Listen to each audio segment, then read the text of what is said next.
कि यूरोप में राष्ट्रवाद का उदय, इसमें आपको अगला क्वेश्चन था 1789 में फ्रांस की क्रांति के क्या कारण थे। फ्रांस की क्रांति के क्या कारण थे, इसके आपके निम्नलिखित कारण हैं, लेकिन निम्नलिखित कारणों में क्या था, स्वतंत्रता पर ये चार प्रमुख कारण थे, आपके चार प्रमुख कारण थे। अगर आप इन कारणों को पढ़ते हैं और इनके बारे में भी आगे लिख सकते हैं आसान भाषा में, और इसके बारे में समझिए, ये सबसे मोस्ट इंपॉर्टेंट क्वेश्चन है। आपके 2 या 3 प्रमुख क्वेश्चन है, वही मैं आपके लॉन्ग आंसर में लिखाऊंगा, ये 6 नंबर के आएंगे जब भी क्वेश्चन आएंगे। अब आपका था कि इसमें क्या क्या है। देखिए, जो 1789 में मतलब जो क्रांति हुई थी फ्रांस में, वो कह सकते हैं युग परिवर्तन क्रांतिकारी था। वहां से ही लोगों क्या हुआ, जनता मतलब वहां से ही कह सकते हो एक तरीके से, वहां से 1789 के बाद से अब जनता राजतंत्र से हटाकर शासन किसमें होने लगा, मतलब जनता के अंदर शासन को व्याप्त होने लगा। ये कह सकते हो ये युगांतर, कह सकते हो युगांतर युग परिवर्तन का कारण बना 1789 में फ्रांस की क्रांति। इसके कारण क्या थे, प्रमुख 4 कारण थे। स्वतंत्रता पर प्रतिबंध, मध्यम वर्ग या बुर्जुआ वर्ग, अयोग्य शासक और दार्शनिकों का प्रभाव। देखिए, स्वतंत्रता पर प्रतिबंध यहाँ था, यहाँ में मतलब ये है कि जब स्वतंत्रता प्रतिबंध, जैसे आपके ऊपर आपको बोलने का भी अधिकार ना दिया जाए, ना तो आपको कुछ करने का अधिकार दिया जाए, और ना ही किसी चीज को सही तरीके से अपने बातों को आगे बढ़ाने का क्या नाम है, अधिकार दिया जाए। जिसकी वजह से क्या हुआ, स्वतंत्रता पर प्रतिबंध था फ्रांस में जब राजा का शासन था, इसकी वजह से क्या हुआ, विद्रोह होना शुरू हुआ। एक ये भी प्रमुख कारण आपका हुआ करता था।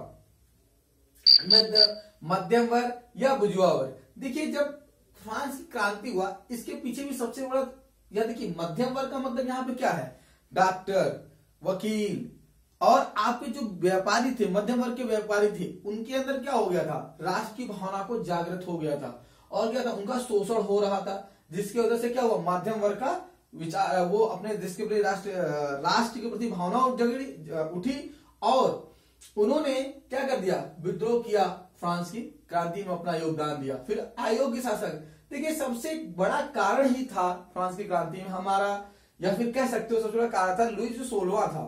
वो देश का जब उसको देश राज सत्ता उसने संभाली, तो उसके बाद क्या हुआ, वो शासन सही से नहीं कर सका, वो एक अयोग्य शासक सिद्ध हुआ। क्यों, क्योंकि उसने क्या किया था, उसकी सत्ता पर महिला का सत्ता का, उसकी पत्नी ने उसकी सत्ता पर बहुत ही अच्छे तरीके से क्या किया, कह सकते हो उसका प्रभाव ज्यादा दिखता था, जिसकी वजह से जनता में क्या था, अविश्वास प्रभावित था। और जब अविश्वास प्रभावित होता है तो कारण क्या होता है, देश की जनता विद्रोह जरूर करती है, क्योंकि अविश्वास जहां पे है, लोगों के अंदर विश्वास नहीं है, और उन्होंने क्या कर दिया, जिसकी वजह से अयोग्य शासक की वजह से क्या विद्रोह होना शुरू हो गया। अब देखिए दार्शनिकों का प्रभाव मतलब यह क्या है, दार्शनिक यहाँ पे वो थे जो लेख लिखते थे, जिसको पढ़कर, जैसे अभी हमें क्या है, अभी हमारे कोई अच्छे लेखक या एग्जाम यहाँ पर लिखिए, अभी मोदी जी हमें कोई भाषण दे देते हैं या कह देते हैं कि हाँ हमारी ऐसी चीज है, तो हम उनके प्रभाव में आते हैं और हम उस चीज को आते हैं, हाँ बहुत अच्छा। तो उसमें जो दार्शनिक लोग थे, उन्होंने लेख लिखे और लोगों तक अपनी बातों को पहुंचाया, जिसके प्रभाव में आगे लोगों ने विद्रोह किया या फिर देश के अंदर राजतंत्र को समाप्त किया।